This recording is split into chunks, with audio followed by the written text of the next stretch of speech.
Donc pour ma part, je vais vous présenter la plateforme et je dirais même les plateformes PIX pour le bac pro Agora. Donc je suis Béatrice Bretonne et j'enseigne sur l'Académie de Lyon.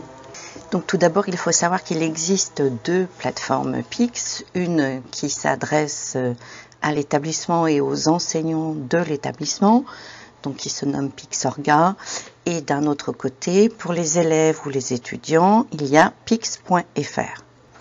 Donc Pixorga pour organisation qui sert à piloter, à positionner jusqu'à la certification, alors que Pix.fr sert aux élèves de réaliser des parcours, de s'entraîner et de se former tout au long de la formation. Les étapes techniques du parcours, donc au niveau de la direction, ils doivent inscrire l'établissement sur la plateforme Pixorga. Une fois que l'établissement est référencé, qu'il existe, les enseignants vont pouvoir avoir un compte. Donc ce compte va être créé par le référent de l'établissement qui gère, qui a les droits administrateurs sur la plateforme Pixorga.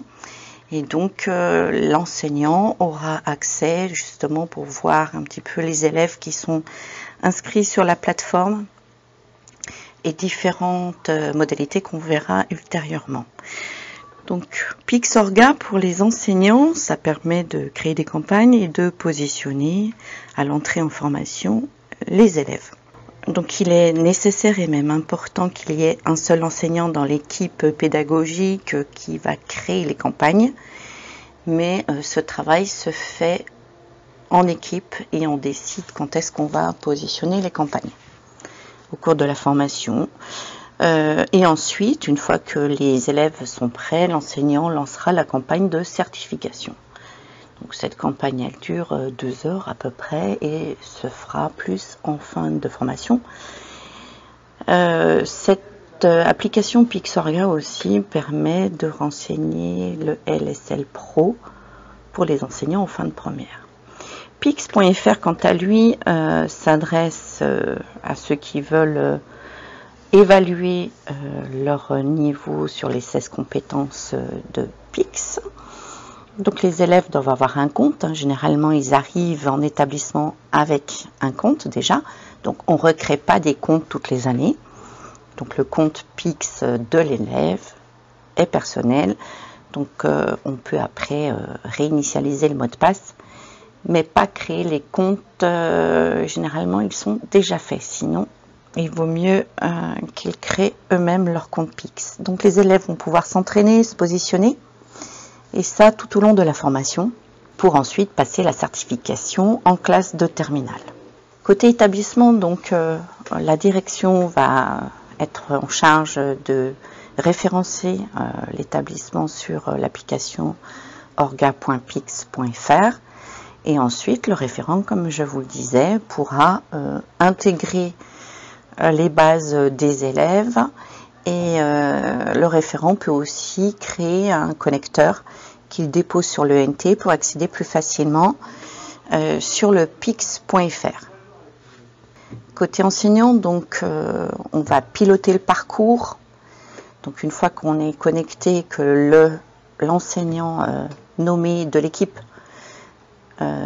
gère le Pixorga de la classe. Donc la première chose que je recommande, c'est de lire la documentation. Donc si vous n'avez pas encore accès à Pixorga sur le diaporama, vous pouvez accéder sur le lien qui est actif. Ensuite, donc une fois qu'on a consulté la documentation, on peut voir la liste des élèves qui est référencée dans l'établissement. Donc vous avez accès à tous les élèves en fait de votre établissement. Et vous pouvez surtout lancer une campagne de positionnement en entrée de formation ou en entrée de classe première ou classe de terminale. Donc soit vous créez une campagne, soit vous utilisez une campagne qui est déjà existante. L'équipe Pix nationale a déjà intégré énormément de tests de positionnement, que ce soit pour les CAP, pour les bacs pro, pour les BTS, pour les classes de seconde. Donc il y a déjà énormément de campagnes qui existent, mais si celles-ci ne vous conviennent pas, vous pouvez créer une campagne en cliquant sur le bouton bleu, créer une campagne, et ensuite vous avez la page qui s'ouvre, et donc soit vous cochez comme objectif évaluer les participants ou simplement collecter les profils. Donc vous nommez la campagne, vous mettez un nom à votre campagne, et quand vous faites créer, ça va vous donner un code, et ce code, il sera à donner aux participants en fait de cette campagne, c'est-à-dire les élèves. Donc l'enseignant qui gère la campagne pour une équipe pédagogique, pour une classe, donc lance la campagne, transmet le code aux élèves. Ce code est saisi sur l'application pix.fr. Et donc vous voyez en bas de l'écran, l'élève a une touche bleue qui est nommée j'ai un code. Donc une fois qu'il clique, il renseigne le code en respectant bien les caractères des codes que vous avez donnés. Et une fois qu'ils ont fini la campagne, vous pouvez récupérer les profils de vos élèves ou les niveaux atteints pour les 16 compétences. Au niveau des fréquences, il nous semble intéressant de faire 3 campagnes par an, c'est-à-dire en début d'année scolaire pour connaître le profil, et après voir en équipe quelles compétences renforcer, en milieu d'année pour voir les progrès de la classe, et en fin d'année pour avoir un positionnement et voir la progression sur l'année, ou renseigner aussi d'autres documents. Quand réaliser ces campagnes? Donc on l'a bien dit en formation, ce n'est pas au moment des ateliers professionnels que vous allez faire travailler vos élèves sur les compétences numériques. C'est plus en accompagnement personnalisé que vous pouvez dégager du temps pour les accompagner à réaliser les campagnes. Lors des retours de PFMP, quand vous accueillez vos élèves, peut-être qu'ils ont vu des nouvelles applications pendant leur période de formation en milieu professionnel. Donc à ce moment-là, on peut relancer aussi une campagne pour attester l'augmentation de niveau, ou alors à la fin d'un scénario, si l'élève a du temps et que pendant le scénario, il a appris à manipuler ou à étudier une nouvelle compétence, il peut aussi reprendre sa campagne. Donc sa campagne, elle peut être faite sur différents moments. On peut la commencer à un moment donné, l'interrompre et la reprendre par la suite. Donc à quoi servent les campagnes? En fait, c'est pour ajuster la formation justement entre tous les membres de l'équipe pédagogique. Donc on verra tout à l'heure, on vous a déjà présenté un tableau où on se répartit pour suivre et accompagner au mieux nos élèves sur les 16 compétences. En fin de première aussi, les campagnes elles peuvent servir à renseigner le LSL Pro, et puis en classe de terminale pour lancer la certification. Côté élèves, donc eux, ils ne voient que cette application. Donc cette application est accessible depuis n'importe quel navigateur. Il suffit d'avoir une connexion internet. Donc ça peut être sur des heures spécifiques, comme on l'a précisé précédemment, ou alors à la maison si l'élève dispose d'une connexion internet. Donc s'ils ont une campagne, ils doivent se connecter sur j'ai un code et renseigner la campagne, ou alors ils se connectent et on lui propose de reprendre la campagne qu'il n'a pas terminée. Donc sur cette diapositive, on a repris un petit peu le score PIX attendu en fin de formation pour le Bac Pro Agora.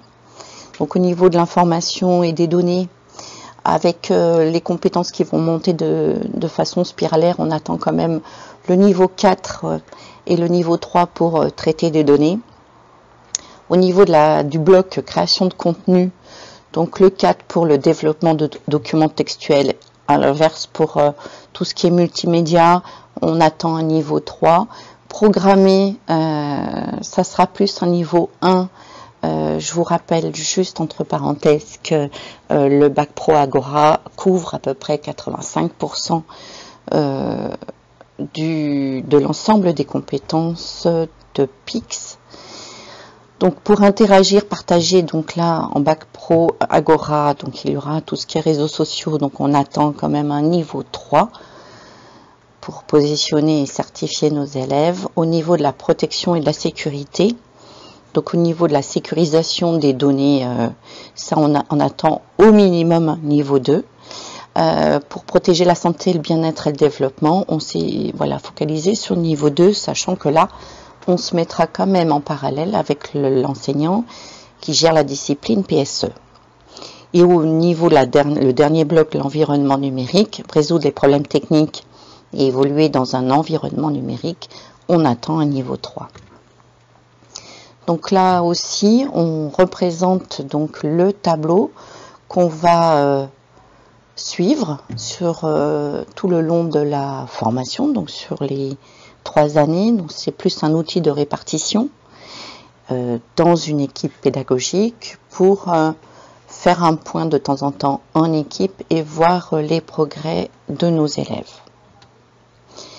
Donc tout ce qui est information et pour avoir plus de notions sur le cadre de référence des compétences numériques, vous avez le site EduSchool qui est très bien fait et qui propose des exemples de séquences pédagogiques, quelle que soit la discipline ou le niveau de formation.